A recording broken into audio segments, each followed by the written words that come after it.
Hello hi, இன்றைக்கி ஹெல்த்தியான ஒரு ஸ்நாக்ஸ் பார்க்கலாம். அதுக்கு ஒரு ஆனியன், கொஞ்சமாக கொத்தமல்லி, ஆனியனையும் கொத்தமல்லியும் குட்டி குட்டியாக நறுக்கி எடுத்துக்கோங்க.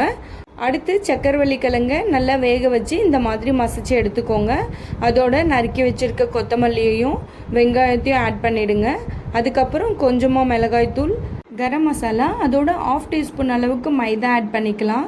நல்லா மிக்ஸ் பண்ணி எடுத்து வச்சுக்கலாம். இன்கேஸ் மிக்ஸ் பண்ணும்போது ரொம்ப திக்கான கன்சிஸ்டன்சியில் இருந்துச்சுன்னா லைட்டாக தண்ணி தெளித்தா போல் விட்டு மறுபடியும் நல்லா மிக்ஸ் பண்ணி எடுத்துக்கலாம். இப்போது கட்லெட் ஷேப்பில் ரெடி பண்ணி எடுத்துக்கலாம்.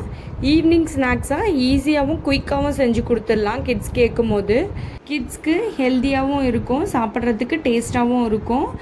இப்போது தோசை தவாவில் எண்ணெய் விட்டுட்டு எண்ணெய் காஞ்சதும் கட்லெட்டை எடுத்து வச்சிடலாம். ஒரு சைடு நல்லா குக் ஆனதுக்கப்புறம் இன்னொரு சைடு திருப்பி போட்டுடலாம். அவ்வளோதான், கட்லெட் ரெடி ஆகிடுச்சு.